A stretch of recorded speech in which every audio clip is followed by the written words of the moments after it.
ఇంతకు ముందు పీరియడ్లో మనము 10వ తరగతి 4వ పాఠమైన కణకణక అధికారి అనే పాఠానికి సంబంధించిన ఉన్ముఖీకరణను మరియు కవి పరిచయం గురించి మనం డిస్కస్ చేయడం జరిగింది.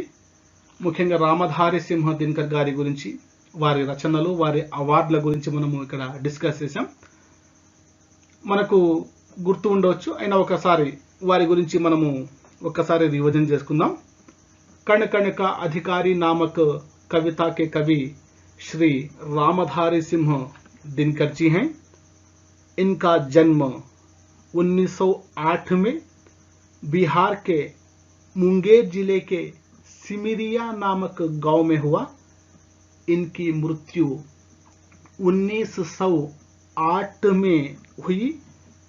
इन्हें भारतीय ज्ञानपीठ पुरस्कार, साहित्य अकादमी पुरस्कार और पद्म भूषण पुरस्कार प्राप्त हुआ. इनकी रचनाएं रेणुका, कुरुक्षेत्र, रश्मिरथी, परशुराम की प्रतीक्षा, रसवंती, उर्वशी आदि हैं.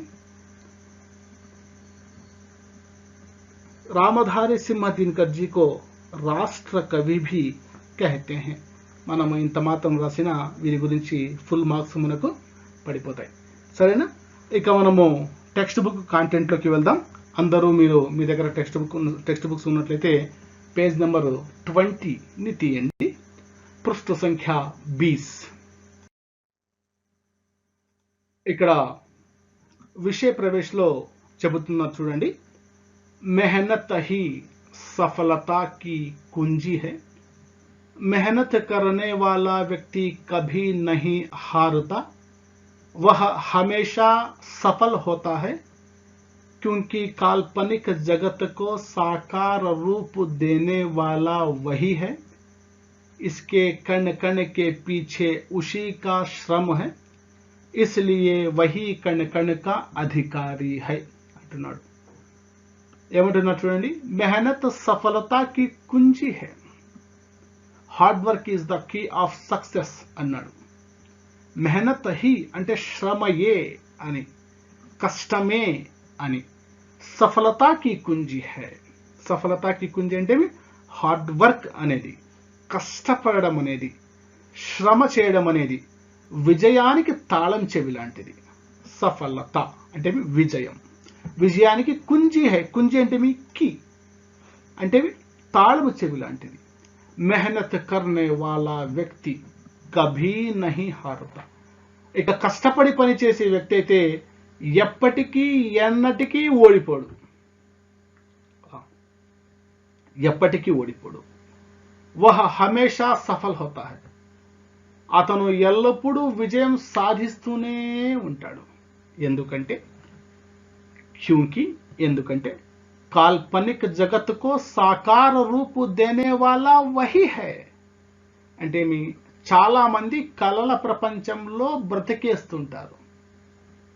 అంటే నేను ఇది సాధించాలి, అది సాధించాలి, ఇది చేయాలి, అది చేయాలి, అలా చేయాలి, ఇలా చేయాలి, ఎన్నో కలలు కంటుంటారు.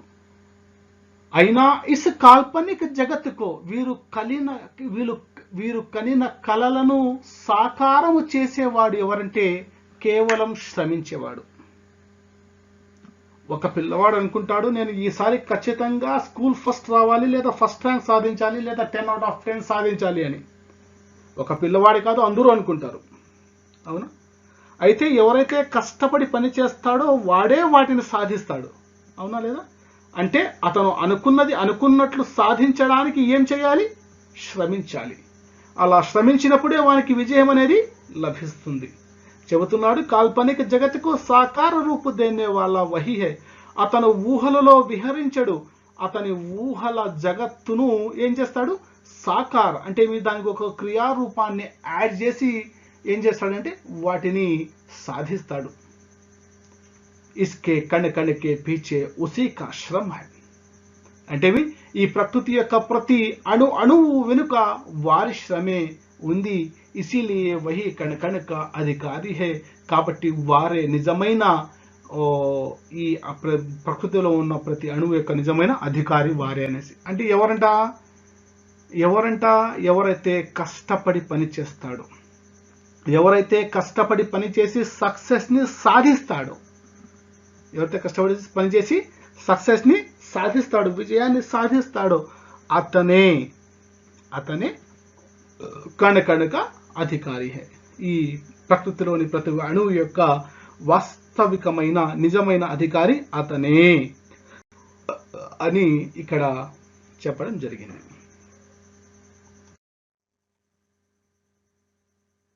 చూడండి పేజ్ నెంబర్ 20. ఫస్ట్ పద్యంలో ఏమిస్తున్నాడు? एक मनुज संचित करता है अर्थ पाप के बल से और भोगता उसे दूसरा भाग्यवाद के छल से. అసలు రామధారి సింహ దినకర్ గారు చాలా గొప్ప కవి అనుకున్నాం కదా. అసలు చూడండి ఇక్కడ ఇచ్చిండేది కేవలం ఒకే ఒక వాక్యం, ఇదంతే. దాన్ని కమాలతో డివైడ్ చేశారు, లాస్ట్లో ఫుల్ స్టాప్ ఒక్కటే ఉందంటే ఒక వాక్యం అంతే. అసలు ఈ ఒక్క వాక్యంలోనే ఎంతటి డెప్త్ అర్థాన్ని పెట్టాడో చూడండి. ఏమంటున్నాడు ఇక్కడ? ఏక్ మనజ్ సంచిత కరుతా హై అర్థ పాప కే బల్ సే और भोगता उसे दूसरा भाग्यवाद के छल से. ఏమన్నాడు? ఏక్ మనుజ్ సంచిత करता है, एक मनुज संचित करता है अर्थ पाप के बल से. ఎలా? पाप के बल से और भोगता. అర్థమవుతుందా?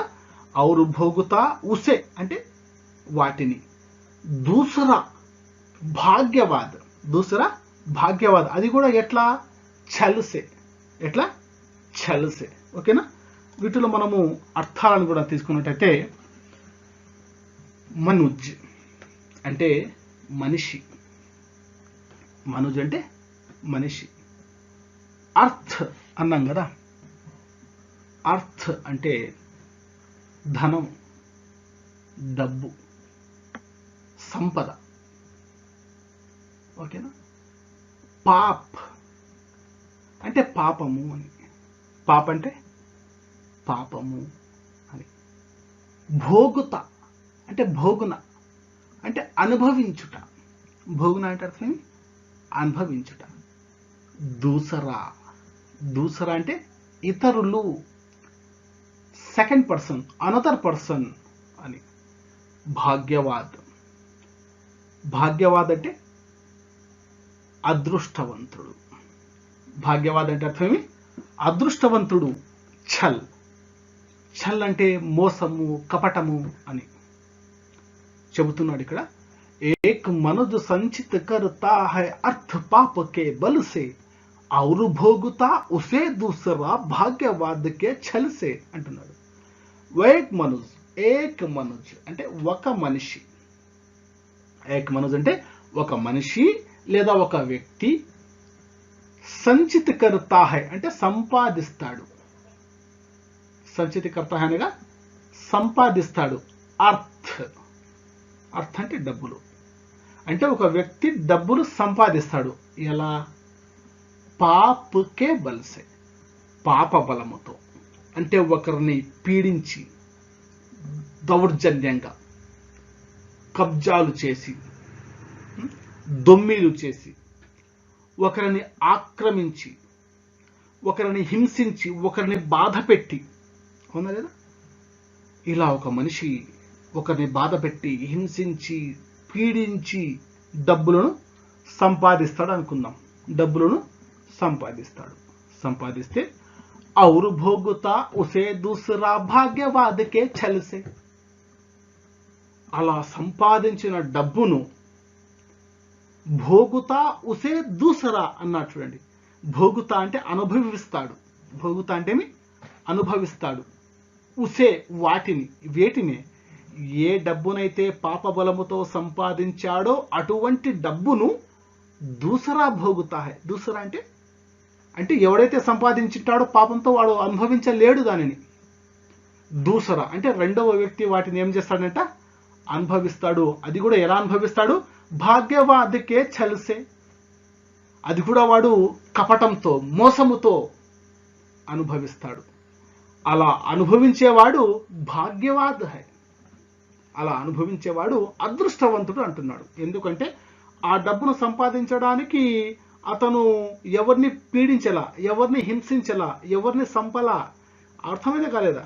కాబట్టి వీనికి ఏమి, ఆ అదృష్టవంతుడికి ఆ డబ్బు అప్పనంగా వచ్చింది అన్నా లేదా? కాబట్టి వాడు అదృష్టవంతుడు. ఓకేనా? ఇక ఈ పారాగ్రాఫ్ను మనము ఎలాబరేషన్గా మనము చెప్పుకున్నట్టు ఇక్కడ ఏం చెప్తున్నాడు? అర్థ అంటే మనకు తెలిసిందే ధనం. ఓకేనా? అంటే అది ధనము సంపాదన అంటే అది ఏమి కేవలము డబ్బు అనే కాదు, డబ్బు, ఆభరణాలు, బంగారుతో పాటు బిల్డింగ్స్ ఉంటాయి కదా, ఈ బిల్డింగ్స్ అన్నీ అనమాట. అర్థమైందా లేదా?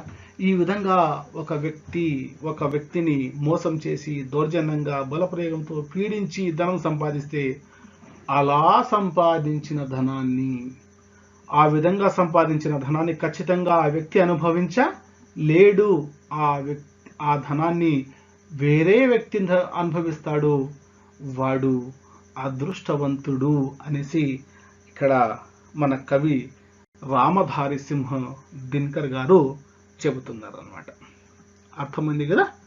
సరే, నెక్స్ట్ చూడండి ఏం చెప్తున్నాడు. नर समाज का भाग्य एक है, वह श्रम वह भुजबल है, जिसके सम्मुख झुकी हुई पृथ्वी विनीत नभतल है, पृथ्वी विनीत नभतल है. ఏమంటున్నాడు? नर समाज का भाग्य एक है, वह श्रम वह भुजबल है, जिसके सम्मुख झुकी हुई पृथ्वी विनीत नभतल है, पृथ्वी विनीत नभतल है.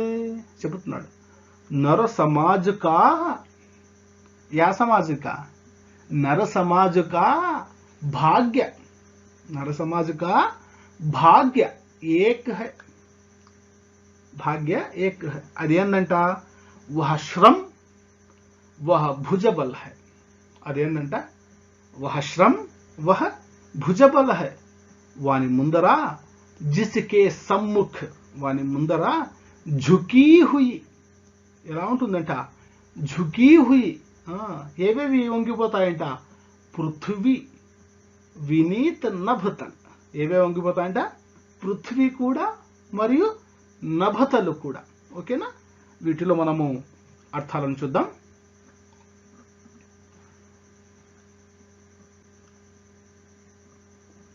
నర సమాజ్, నర సమాజ్ అంటే మానవ సమాజము అని. నర సమాజ్ అంటే మానవ సమాజం. భాగ్య అనగా అదృష్టము. భాగ్య అంటే అర్థమేమి? అదృష్టము. శ్రమ్ అంటే శ్రమ. శ్రమ అంటే అర్థమేమి? శ్రమ. భుజబల్ అంటే భుజబలము అని. భుజబల్ అంటే అర్థమేమి? భుజబలము. జిస్కే అంటే వారు అని. సమ్ముఖ్ అంటే ముందర, వారి ముందర. ఝుకీ హుయి, ఝుకీ హుయి అంటే వంగిపోయి ఉంటుంది, సాష్టాంగ పడుతుంది. ఏంది? పృథ్వీ అనగా భూమి. పృథ్వీ అంటే భూమి. వినీత్ వినయంగా, వినీత్ అంటేమి? వినయంగా. నభతల్, నభతల్ అంటేమి? ఆకాశపు అంచు, ఆకాశము అని. ఇక్కడ ఏమంటున్నారు తెలుసా? నర సమాజ్ కా భాగ్య ఏక్ హై. నర సమాజ్ అంటే మానవ సమాజము. మానవ సమాజము యొక్క భాగ్య అంటే అదృష్టము. ఈ మానవ సమాజంలో ఇప్పటికీ ఒక అదృష్టం ఉందంట. ఏక్ అంటే ఒకటి. ఈ మానవ సమాజంలో ఇప్పటికీ ఒక అదృష్టం ఉందంట. ఆ అదృష్టము ఏందో తెలుసా? ఆ భాగ్యము ఏందో తెలుసా? వహ శ్రమ. ఆ భాగ్యం ఏందంట? శ్రమ, శ్రమించే గుణం, కష్టపడే గుణం. మరియు భుజబల్ అంటే భుజబలం. అంటే ఈ సమాజంలో కష్టపడే తత్వము మరియు భుజబలం అంటే కండబలము కలిగిన వ్యక్తి ఈ సమాజం యొక్క అదృష్టాలంట. ఈ సమాజంలోని అదృష్టవంతులు, ఈ సమాజంలో గొప్ప అదృష్టవంతులు ఎవరప్ప అంటే ఎవరిలో అయితే శ్రమించే గుణం ఉంటుందో, ఎవరికైతే మంచి కండబలం ఉంటుందో వాడు, ఆ వ్యక్తి ఈ సమాజంలో అదృష్టవంతులు అంటున్నాడు. ఎందుకు అంటే జిస్కే సమ్ముఖ్, ఎవరైతే కష్టపడి పనిచేస్తారో, ఎవరి దగ్గర అయితే కండబలము ఉంటుందో, జిస్కే సమ్ముఖ్ వారి ముందర వినీత్ ఝుకి హుయి పృథ్వీ వినీత్ అన్నట్టు చూడండి. అంటే ఏమి? వినీత్ అంటే ఏమి? గౌరవంగా. ఝుకి హుయి అంటే ఏమి? వంగిపోతాయంట. అర్థమవుతుందా? ఎవరి వద్దైతే కష్టపడి పనిచేసే గుణం ఉంటుందో మరియు ఎవరి దగ్గర అయితే కండబలం ఉంటుందో వారి ముందర వినయంతో వంగిపోతాయంట. ఏమేమి వంగిపోతాయంట? పృథ్వీ అంటే భూమి, మరియు నభతల్ అంటే ఏమి? ఆకాశం. అంటే ఎవరైతే ఈ సమాజంలో, ఈ మానవ సమాజంలో ఎవరైతే కష్టపడి పనిచేస్తాడో వాని ముందర వినయంగా భూమి ఆకాశాలు దాసోహమంటాయి అంటున్నాడు. నాకైతే అర్థం కాల. భూమి మరియు ఆకాశాలు దాసోహమంటాయా? అది ఎవరి ముందర? కష్టపడి పని చేసేవాని ముందర. ఎలా అబ్బా? నాకు కూడా డౌటే. ఎలా అంటే చూడండి, ఫర్ ఎగ్జాంపుల్ ఒక బంజర భూమి ఉందనుకుందాం. ఆ బంజరు భూమిలో రైతు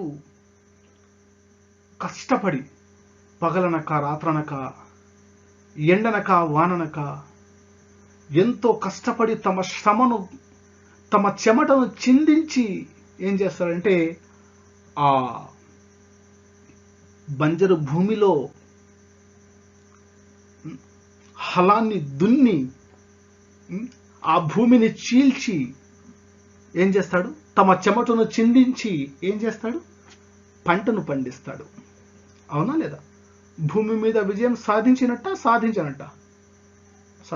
కదా? అవునా లేదా? ఈ విధంగా ఇక ఆకాశం మీద అంటే చూడండి, వ్యక్తి తమ మేధా సంపత్తితో ఆకాశంలో విమానాలను, ఆకాశంలో రాకెట్లను కూడా ఎగురవేయగలుగుతున్నాడు. అవునా లేదా? ఈ విధంగా ఎవరైతే ఈ సమాజంలో కష్టపడి పనిచేస్తాడో, ఎవరైతే ఈ సమాజంలో ఎవరికైతే కండబలం ఉందో వారి ముందర వినయంగా భూమి ఆకాశాలు దాసోహమంటాయి అనేసి ఇక్కడ చెప్పడం జరిగింది. ఓకేనా నాన్న? అర్థమైందా? పేజ్ నెంబర్ 20, పృష్ఠ సంఖ్య 20. ఇక్కడ చూడండి, जिसने श्रम जल दिया उसे पीछे मत रह जाने दो, विजीत प्रकृति से पहले उसको सुख पाने दो,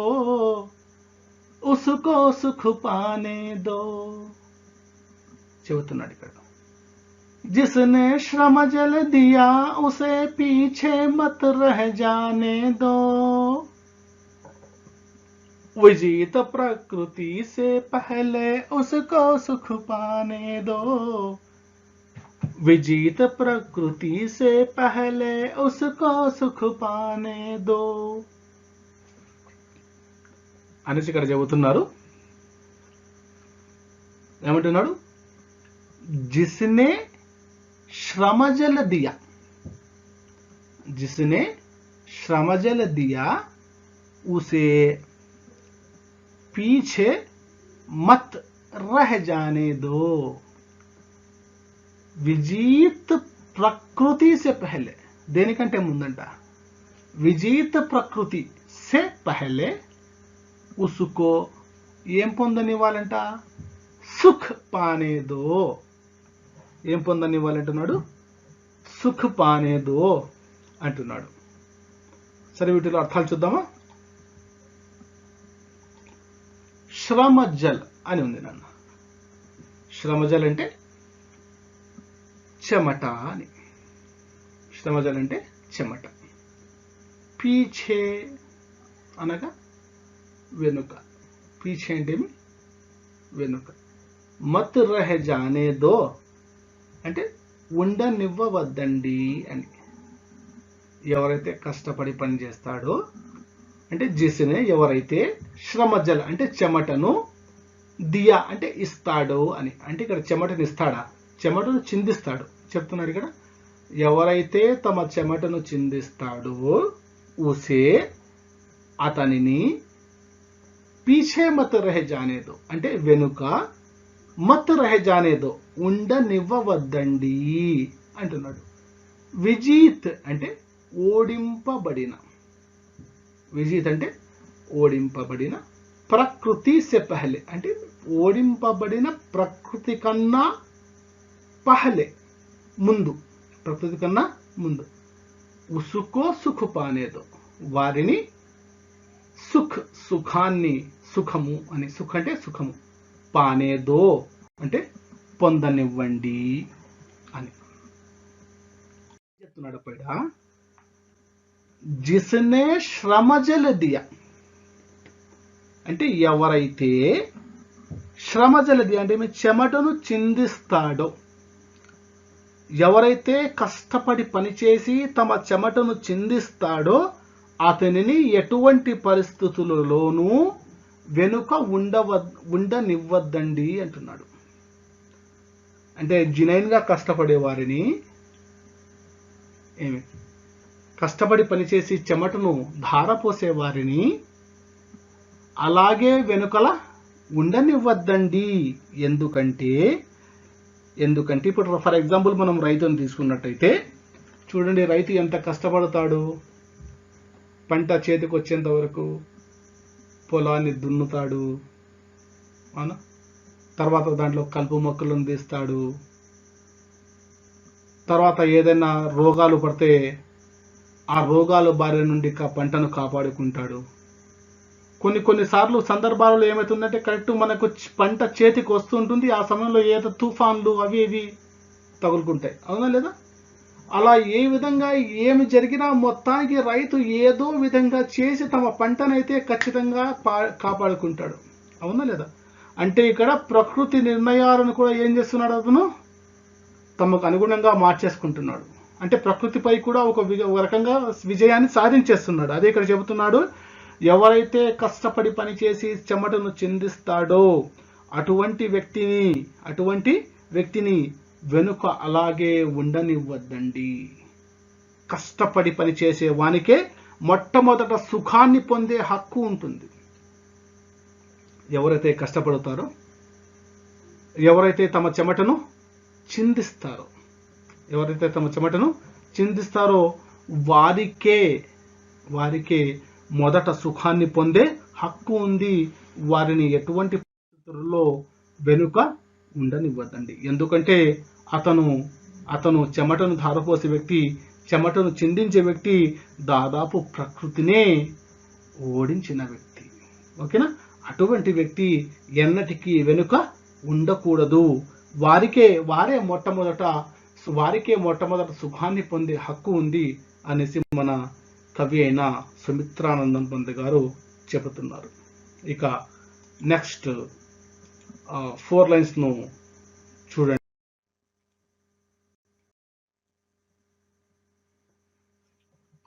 जो कुछ न्यस्त प्रकृति में है वह मनुज मात्र का धन है, धर्मराज उसके कण कण का अधिकारी जन जन है,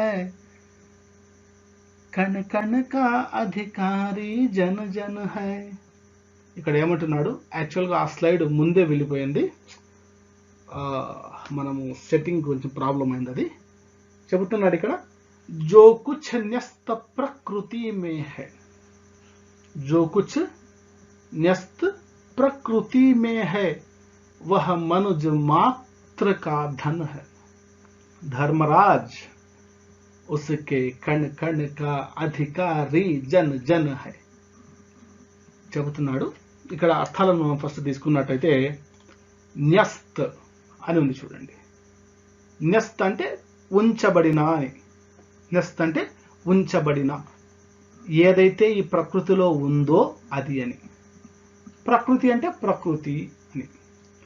మనుజ్ అని అనుకోండి, మనుజ్ అంటే మనిషి, ధన్ అంటే ధనము, ధర్మరాజ్ అంటే ధర్మరాజు అని, కణ్ కణ్ అంటే ప్రతి అణువు అని, అధికారి అంటే అధికారము కలవాడు లేదా హక్కుదారుడు ఏమని చెప్పుకోవచ్చు. జన్ జన్ అంటే ప్రతి వ్యక్తి అని. ఇక్కడ ఏం చెప్తున్నాడు కవి రామధారి సింహ దినకర్ గారు ఏం చెప్తున్నారు చూడండి. జో కుచ్ న్యస్త ప్రకృతి మే హై. ప్రకృతి అంటే అర్థమైంది చెప్పండి. ప్రకృతి అంటే ప్రకృతి అని, నేచర్. ప్రకృతి అంటే అర్థమేమి? ప్రకృతి, నేచర్ అని. ప్రకృతి అని వేటేనంటాము. జనరల్గా ప్రకృతి అని వేటేనంటామంటే ఏ వస్తువు అయితే మానవుని ద్వారా నిర్మించబడదో, అర్థమవుతుందా? ఏ వస్తువు అయితే మానవుని ద్వారా నిర్మించబడదో అటువంటి వాటిని ప్రకృతి అంటాం. ఫర్ ఎగ్జాంపుల్ చెట్టు ఉంటుంది. చెట్టును మానవుడు నిర్మించగలడా? పర్వతాన్ని మానవుడు నిర్మించగలడా? ఆకాశాన్ని మానవుడు తయారు చేయగలడా? భూమిని మానవుడు తయారు చేయగలడా? రాయిని మనిషి తయారు చేయగలడా? అవునా లేదా? ఇలా మనిషి చేత సృష్టించబడిన వస్తువు కానిదే ప్రకృతి. అంటే ప్రకృతి అంటే తనంతకు తాను నిర్మితమైనది లేదా భగవంతుని ద్వారా నిర్మించబడినది. మనం ఏదైనా అర్థం తీసుకోవచ్చు. భగవంతుని ద్వారా నిర్మించబడినది ప్రకృతి అని చెప్పుకోవచ్చు, లేదా తనకు తానుగా ఏర్పడినది ప్రకృతి అని చెప్పొచ్చు. అవునా లేదా? చెబుతున్నాడు ఇక్కడ జో కుచ్ న్యస్త ప్రకృతి మే హై. ఈ ప్రకృతిలో ఏదైతే ఉందో, ఈ ప్రకృతిలో మనకు ఎన్ని వస్తువులు, నీళ్లు ఉన్నాయి, గాలి ఉంది, భూమి ఉంది, ఆకాశాలు ఉన్నాయి, ఆకాశం ఉంది, పర్వతాలు ఉన్నాయి, చెట్లు ఉన్నాయి. అవునా లేదా? ఇలా ప్రకృతిలో ఏదైతే ఉందో వహ మనుజ మాత్ర కా ధన్ హై. ఆ ప్రకృతిలో ఉన్న ప్రతి వస్తువు ఎవరిది? మనిషిదే. మనిషిదే అంటే అది ఒక్కరికే చెందిందంటే అది కూడా కాదు. చెప్తున్నాడు ధర్మరాజ్, ఓ ధర్మరాజా, ఉసుకే కణ్ కణ్ కా అధికారి. అంటేమి ఈ భూమిలో ఉన్న ప్రతి అణువు అణువు యొక్క అధికారి ఎవరు తెలుసా? జన జన హై. అంటేమి ప్రతి వ్యక్తి. అంటే ఈ భూమిలో ఈ ప్రకృతిలో ఉన్న ప్రతి వస్తువు మీద ప్రతి వ్యక్తికి అధికారం ఉంటుంది. ప్రతి వ్యక్తికి అధికారం ఉంటుంది. ఆ ప్రకృతిపై కేవలం ఒక్కరి హక్కే ఉంటుంది అని చెప్పలేదన్నమాట.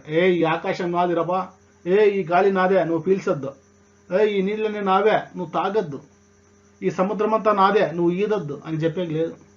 అంటే ఈ ప్రకృతిలో ఉన్న ప్రతి వస్తువు మీద, ఈ భూమి మీద నివసించే ప్రతి వ్యక్తికి సరి సమానమైన హక్కు ఉంటుంది ధర్మరాజా అని ఇక్కడ చెప్పాడు.